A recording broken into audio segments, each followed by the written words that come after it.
Hi friend, कैसे आप लोग। मैं हूं नीलम गुप्ता और मेरे ब्लॉग में आपका स्वागत है। नीलम की कहानी, नीलम की जुबानी में प्लीज़ आप लोग बने रहिए और ईशो करें कि आप लोग हमेशा कुशल मंगल से रहिए, भगवान से मेरी प्रार्थना है।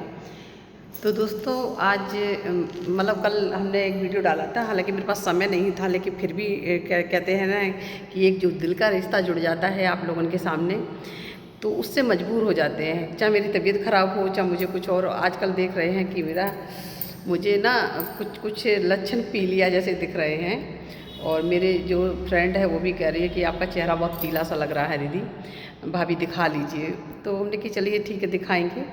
कल पूरे दिन चले गए थे सामान सेटल करने में अपने घर का, क्योंकि मेरी बेटी का एडमिशन हुआ है तो वहाँ पर जाना बहुत ज़रूरी है। 1.5 महीना वैसे भी पढ़ाई निकल गई है। तो एजेंसी तो मान लो पूरी ओके हो चुकी है दोस्तों, देख सकते हैं पूरा कंप्यूटर वगैरह लगा हुआ है। और अभी बैठे, अभी गाड़ियाँ नहीं आई हैं क्योंकि इनका कुछ काम थोड़ा अटका हुआ है कंपनी का। वो हो जाएगा तो उद्घाटन भी जल्दी हो जाएगा, ऊपर वाले ने चाहा तो, और आप लोगों की दुआ और प्रार्थना रही तो एक मेरे भाई ने कहा था कि नीलम जी, आप जब भी वीडियो बनाती हैं आप बिहड़ के बारे में ज़्यादा कुछ बताया करो। कुछ लोग आपकी बिहड़ की ज़िंदगी के बारे में बहुत कुछ सुनना चाहते हैं और जानना चाहते हैं। तो हमने कि बिहड़ की ज़िंदगी में तो ठीक है, बिहड़ की ज़िंदगी ही सब कुछ नहीं हो गई, क्योंकि बाहर निकलने के बाद बहुत सी जेल की भी ज़िंदगी मैंने 12 साल काटी है। तो आप लोगों को ये भी तो पता होना चाहिए कि जेल में लोग कैसे रहते हैं, कैसे क्या है ज़िंदगी कटती है, कैसे क्या होता है। लेकिन फ़िलहाल मैंने परसों वीडियो जो डाला था उसमें मैंने एक घटना के बारे में जिक्र किया था आप लोगों से कि जीवन में अगर औरत चाहे तो हर परिस्थितियों से निकल सकती है, लेकिन उसके लिए सबसे पहली चीज़ है धैर्य रखना और दिमाग को ठंडा रखना। क्योंकि जब दिमाग ठंडा रहेगा और दिल को एकदम मजबूत करके रखेंगे तो बहुत सी चीज़ें आपके सामने ऑटोमेटिक जागरूक हो जाएंगी, जिससे आप अपने बचाव के लिए रास्ता ढूंढ सकते हैं। ज़िंदगी में घटनाएं कब होती हैं ये आप भी अच्छी तरीके से जानते हैं। जब इंसान ज़्यादा घबरा जाता है किसी चीज़ को लेकर, या ज़्यादा किसी चीज़ को लेकर परेशान हो जाता है, तो उसकी सोचने की क्षमता ख़त्म हो जाती है, क्योंकि वो घबराहट में वो सब कुछ जो रास्ते दिखते हैं वो भी बंद हो जाते हैं। इसलिए घटना कभी ऐसी, भगवान न करे पहली बात तो ऐसा कुछ हो, लेकिन जीवन में कभी ऐसा कुछ होता भी है तो एक चीज़ हमेशा याद रखिएगा, पहले अपने मन को स्थिर रखिएगा और दिमाग को ठंडा रखिएगा, और हर घटना पे नज़र ज़रूर रखिएगा बराबरी। अगर कोई ऐसी चीज़ हो रही है आपके सामने, कुछ मतलब घट रहा है, तो उस पर नज़र प्रॉपर रखिए, लेकिन साथ साथ अपने दिल और दिमाग को दोनों को इस तरह रख लेना ज़रूरी है, क्योंकि तभी आपको कोई सुझाव मिल सकता है। तो हम आपको वो घटने के बारे में बताते हैं जो घटना मेरे साथ घटी थी। हालाँकि जब मैं आपको बताऊं कि जब मैं जेल से निकली हूँ और 1 महीने के बाद मेरे बड़े बीच वाले भाई, जो मैंने आपको नहीं कहा कि जो हमेशा मेरी हेल्प वगैरह करते हैं थोड़ी बहुत, और जब जेल में थे वही कभी कभी मुलाकात करने जाते थे।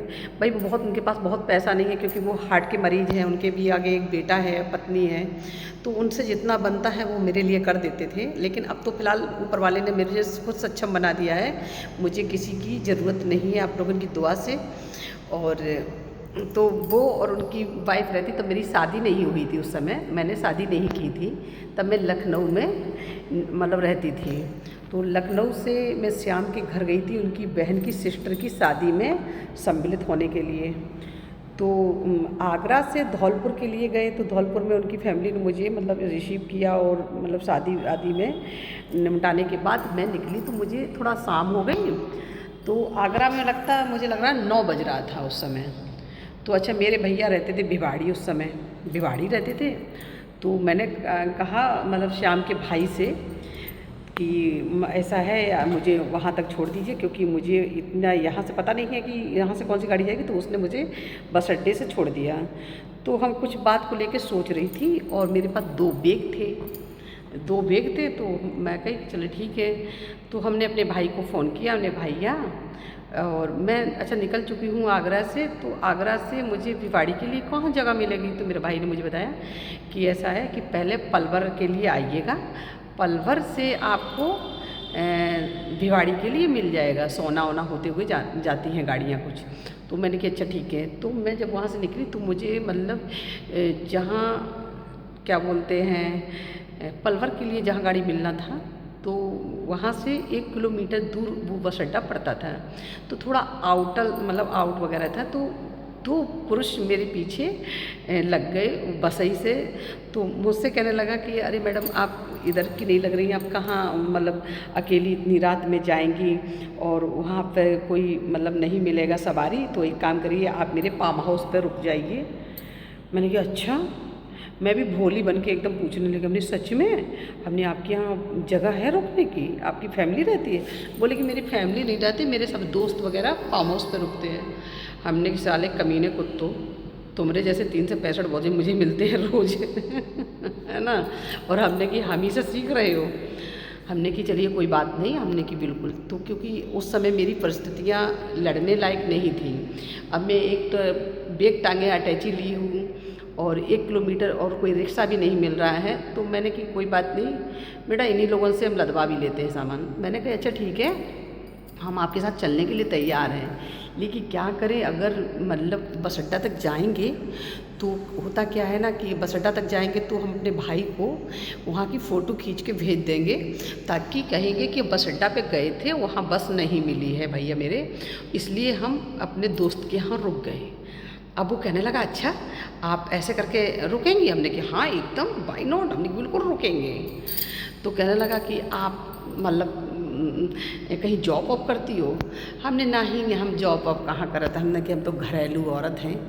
और अब बोले शादी हो गई? हमने कि नहीं अभी शादी नहीं हुई है, लड़का ढूंढ रहा है मेरे लिए। मैं मतलब जैसे वो पूछ रहा था वैसे मैं भी उसको बताती रही। तो अब वो मुझसे कहने लगा लाइए लाइए आप बैग क्यों टांगी है, लाओ मुझे बैग दे दिया। हमने ले लीजिए बैग, मैंने उसको बैग दे दिया। कह रहा आप भाड़ा मत दीजिए, उसका क्या बोलते हैं टेम्पो रिक्शा का, मैं दे देता हूँ, और क्योंकि इसी रिक्शा से रिटर्न होके हम लोग फार्म हाउस पे चलेंगे। हमने को ओके, हम कहा ठीक है, क्योंकि उस समय मेरी परिस्थितियाँ उस समय मतलब उससे बिगाड़ करने की नहीं थी, क्योंकि वो 2 व्यक्ति थे और मैं अकेली थी।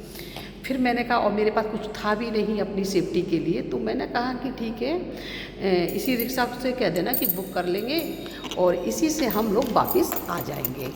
तो कहने लगा ठीक है, लेकिन मैंने कि वहाँ का बस हमको लोकेशन भेजना है कि मैं वहाँ गई थी बस अड्डा पर, लेकिन मेरे भैया वहाँ बस नहीं मिल पाई है क्या बोलते हैं पलवर से। तो कहा अच्छा ठीक है। जब जैसे ही मैंने थोड़ा भीड़ भाड़ वाली जगह देखी तो मैंने उससे बैग लिया। हमने कि ठीक है। तो एक बस खड़ी थी, तो कह रहा देखो देखो कहीं बस है। मैंने उससे पूछा कंडक्टर से, हमने कि ये बस कहाँ जाएगी? तो कह रहा है भिवाड़ी जाएगी।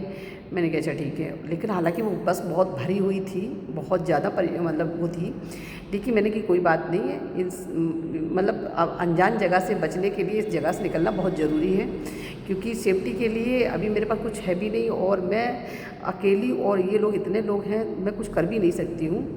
लेकिन मैंने दिमाग से मैंने कहा कि ठीक है। मैंने बैग उठाए तो वहीं 2 पुलिस वाले बैठे थे। तो हम कहे सलाम सर। तो कह रहे बोली हमने सर ये 2-3 लड़के हैं जो मेरे पीछे कम से कम 2 घंटे से पड़े हैं और मुझे जाने से रोक रहे हैं, कह रहे कि आपको भिवाड़ी की बस नहीं मिलेगी और आप मेरे फार्म हाउस में चलिए। मेरे फार्म हाउस में मेरे दोस्त हैं, सब लोग वहाँ हैं, तुम्हें खाने पीने की रहने खाने की कोई दिक्कत नहीं, सवेरे हम तुम लोगों को छोड़ देंगे। तो इन सालन से ये पूछो फार्म हाउस में ले जाकर हमारे संग जागरण करेंगे क्या? हमने कहा जागरण करेंगे क्या? तो हमने फिर अपना सामान उठाया, बस में लगाया और 2 थपड़ाए लगाई खींच के। हमने कि साले कमीने, तू हमने क्या समझत रहा है कि ऐसी वैसी लड़की है सीधी सादी गांव की देहात की, तो हमको मोड़ोगे और हम तुम्हारे फार्म हाउस में चल देंगे हैं?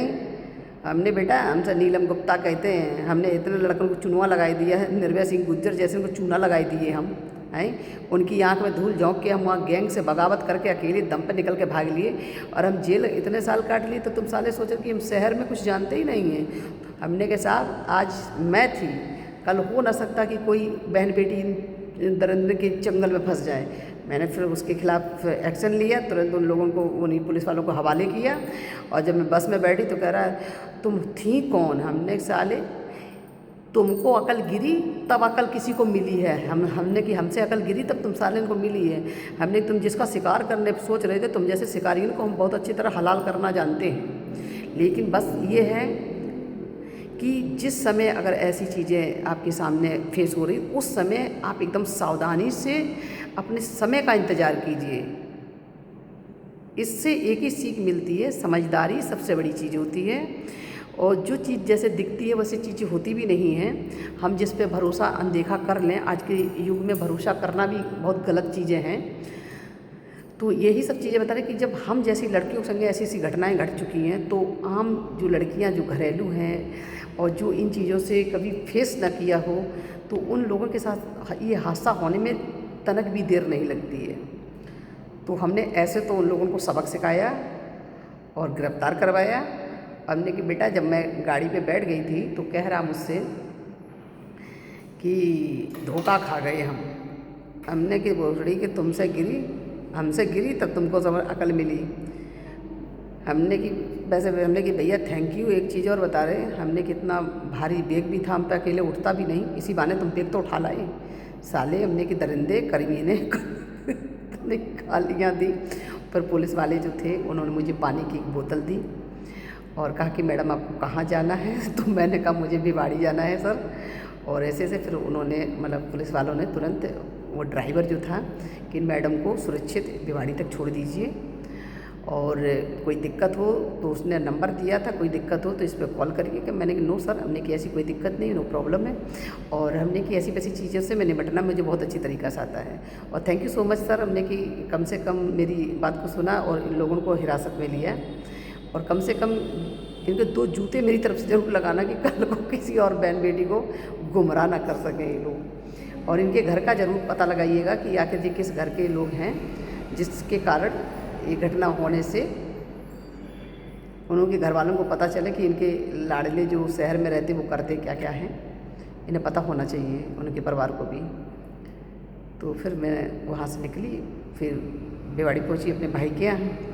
हालांकि भाई को ही सब चीज़ें नहीं बताई। फिर दूसरे दिन मैंने अपने भाई को बताई कि भैया ऐसी सी बात हो गई थी। तो बोले, भैया कहने लगे कि साले बेवकूफ़ थे कि किससे लड़ने किससे मरने के लिए जा रहे थे। हमने कि भैया वो तो शुक्र मनाओ मेरे पास कुछ था नहीं उन दोनों को तो हम ही हलाल कर देते कि किसी के लायक ही नहीं रहते। तो दोस्तों इस मतलब इस सिचुएशन से एक सीख मिलती है कि जीवन में धैर्य रखना बहुत ज़रूरी है, क्योंकि जब धैर्य रखोगे तभी तुम्हारी इंद्रियां जो हैं वो चौकन्नी चलेगी। और हर परिस्थिति से निकलने का, देखिए चुनौतियां हर किसी के जीवन में आती। जब चुनौतियां आती तो उसको निपटने के लिए भी दरवाजे भी होते हैं बहुत से, समझने की बात है।